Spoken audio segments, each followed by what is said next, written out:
Hello everybody. Today I'm going to talk about Sonic Lost World on the Nintendo Wii U. Now, I really didn't have much faith in this game when it was announced, and it kind of looked meh to me, but I decided to give it a chance and actually play it. And surprise, surprise, it's one of the worst Sonic games I've played in a while. But how bad could this game possibly be? Well, let's start off with just the packaging. Now, why am I talking about this? Because there's something on the packaging that's kind of a bad sign. The first thing you notice is that it says Deadly 6 Bonus Edition. Pretty much every copy says this. Why? Well, take a look at other games on the 360. Does that bonus edition seem familiar? Yup, this game has one of those, quote, limited editions where all you get are a few bonus items. That's pretty much it. So, why is this so bad?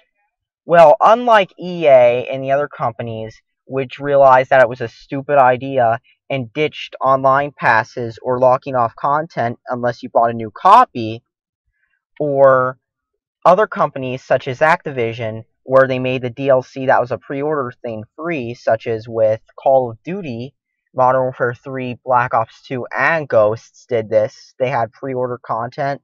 Not Modern Warfare 3 as much as, say, Ghosts or Black Ops 2, but they all had free content, which was available for pre-orders as well.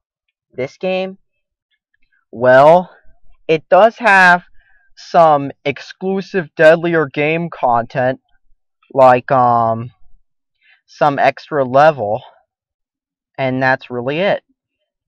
So basically they locked an extra level unless you buy the new game. That's all I have to say, really. Why? Especially considering that other companies made said DLC free. Or even they let you buy it if you didn't, say, buy an early release copy. This game, on the other hand, nada, no. You can't get this whatsoever unless you buy a new copy. But anyways, there are two other free DLCs I did manage to grab, and I will be talking about those in this review as well. So, let's talk about the game itself, shall we? And one last thing. The worst DLC ever award, or pre-order bonus, has to go to Sonic Lost World. 25 lives as a DLC. I wish this was a joke, but no, this was an actual pre-order bonus. I mean, you think horse armor and that stuff's bad, you see people making jokes about DLC, which have already gotten stale by this point. This is the kind of stuff they joke about, but this is real. One of the first things you notice when you play this game is that it does not support screen mirroring. So unlike, say, Black Ops 2 on the Wii U, you can't mirror the screen. So let's just say you can record with one, but play on the other, so you don't have to suffer capture card input lag. But anyways, let's get to the actual gameplay. The game takes place in a Mario-like overworld, except with more hexes. Your goal is to basically pick a level and then run through it. Now, you start to notice the design problems from the first time you play it. There are two kinds of levels in the game. 2D levels and what I like to call Tube D levels, because this game has an obsession with tubes and 2D levels. The 2D levels play like crap. I mean, I'm not even kidding. You're jumping around through the level while Sonic controls sluggishly. Like, he can't jump very high, and his homing attack is broken too. I mean, I thought Sonic 4 had back controls, and then I played this game, and it's painful. It's dreadful. The homing attack, instead of mashing it like you would do in older Sonic games, you have to hold A, and then mash, mash, mash. I think that's how you do it, because this game is an absolute pain when it comes to controlling it. I mean, I really don't know how they managed to make it like this, but good lord, this game is annoying to play.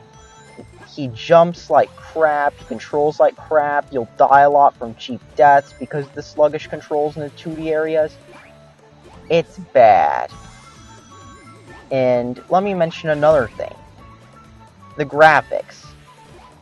In both kinds of levels, the graphics look like crap. But you know, to make it worse, let me just show you something. No matter which one you pick, both of them have design flaw issues. The designs for these maps are extremely bland and boring. Now, apparently somebody at Sonic Team decided it would be a great idea to have a 3-button control scheme. Jump, roll into a ball, and of course, the run button. What is the run button? You hold it and Sonic moves faster. Apparently they decided to add it to make the platforming more precise because the game has multiple personality disorder. It can't tell if it's 2D or 2D.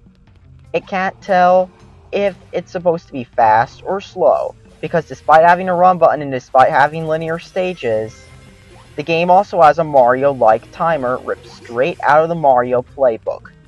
Instead of having a timer that counts up, like in the past Sonic games, it has 3 numbers and just ticks down just like in Mario.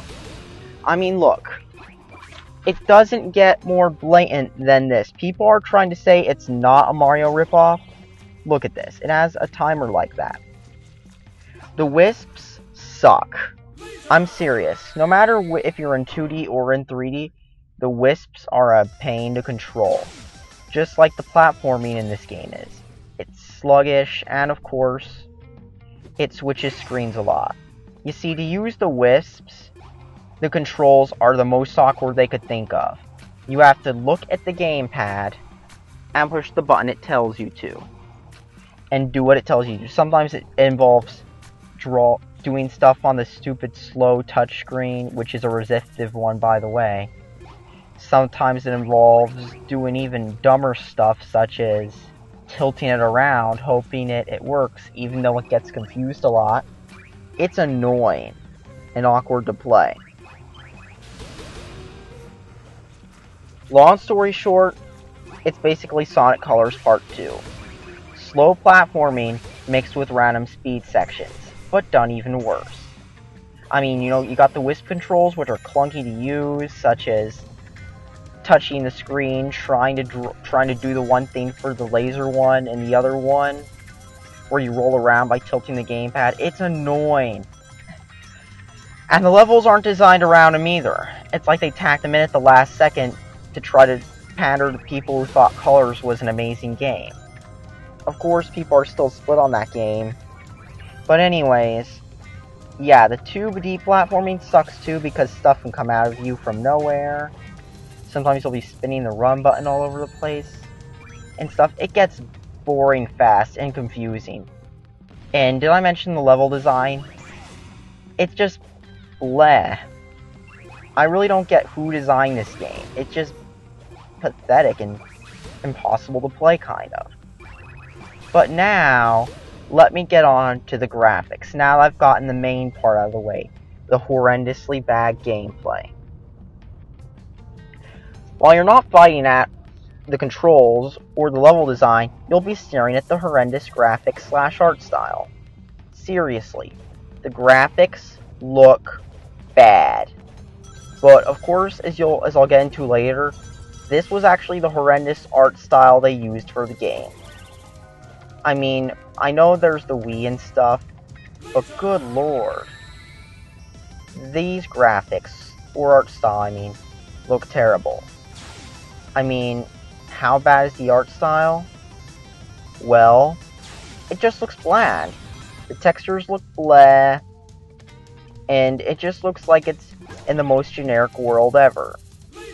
The styles also clash. For example, Sonic clashes with the level design and of course that of the Deadly Six because they don't go together well. It just looks like crap. I mean, it's unpleasant to look at, nothing memorable.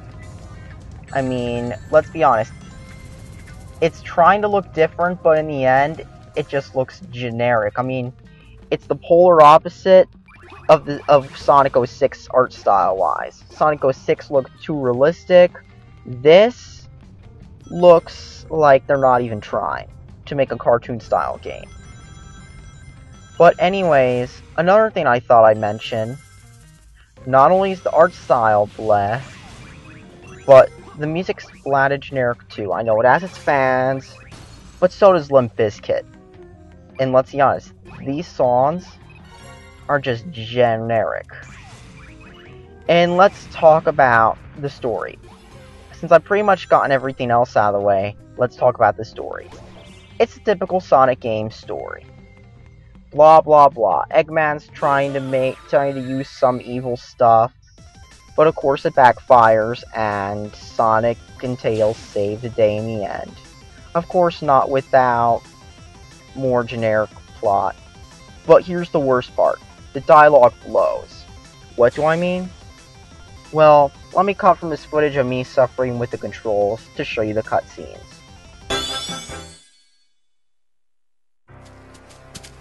Hey! I've been looking for you, Baldy McNosehair. Who are your friends? Friends? These are nobody's friends.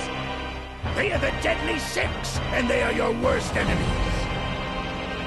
Zaz, show this blue pest how you do things up here.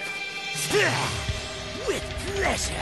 I've been itching for a fight all day. I think you're itching because you need a bath. Are you disrespecting me? Maybe. I'm gonna mess you up! I'd love to stay and watch him disassemble you, but I have business to attend to. Are you cringing from this badly written dialogue yet? Because I sure am. I had to take a few aspirin to cure my headache from having to watch this terrible cutscene. Because after all, watching Sonic and some other thing watching Sonic argue with some Skylander reject is pretty entertaining, right? Right. I mean, because it's just cringeworthy to watch. Did I mention that CGI looked poorly done? I would have ended this review, but it's time to show off the free DLC. So, Sega was kind enough to put free DLC in the game. You see, they actually made the DLC free for this. So they put out 2 pieces of DLC, which are both crossovers with Nintendo's games. The Yoshi's Island Zone and the Zelda Zone. Let's talk about the Yoshi Zone first. The first way you know it's not the engine making the graphics bad is because when a zone based off a Nintendo crossover looks much better than the game itself does, you have a problem. The gameplay in this stage is pretty similar to Sonic, except you can collect those Yoshi things and get a ton of stuff. And that's pretty much what you do in the stage. You run through it, attack the Shy Guys. It's pretty sad when this looks better than the rest of the game does, because it shows you that even though, despite the Wii U's weak processor, and yes, it's common knowledge the Wii U is weak and underpowered, they could have made something that looked halfway decent. But instead, they ended up making Lost World, and it looks like crap, and plays like crap too. The stage also doesn't fix Sonic Lost World's control issues, because this has bad control still. But anyways, let's get to the end of the stage. Once you beat the stage, Sega loves you by basically saying screw you and not letting you play the stage until after you play far worse Lost World stages. Yup, this is what they did. But let's get on to the next DLC. The next zone is the Legend of Zelda Zone. This is what happens when they try to do open exploration on the broken Lost World engine. You get to see a glimpse of what could have been, with much better graphics. And however, open world gameplay as well. Well, semi-open. For the first part at least, until you get into the cave. Of course, the problem is, the game is still broken. So while you run around, trying to find out what to do, you pretty much, like, I just explored this for some reason, but of course, then after you beat it, it does the same thing. While you run around and explore the stage, you start to notice something. The camera is terrible. Unlike, you can't use the second stick to move the camera, and you can't churn it either, with the triggers like you could in some of the Sonics, because the engine wasn't designed for it. So, the camera sucks. Of course, it is a glimpse of what could have been. The second part is pretty much Zelda references everywhere as well, because you run through a cave, collect rupees, and that. There's also the Zelda health system too instead of rings.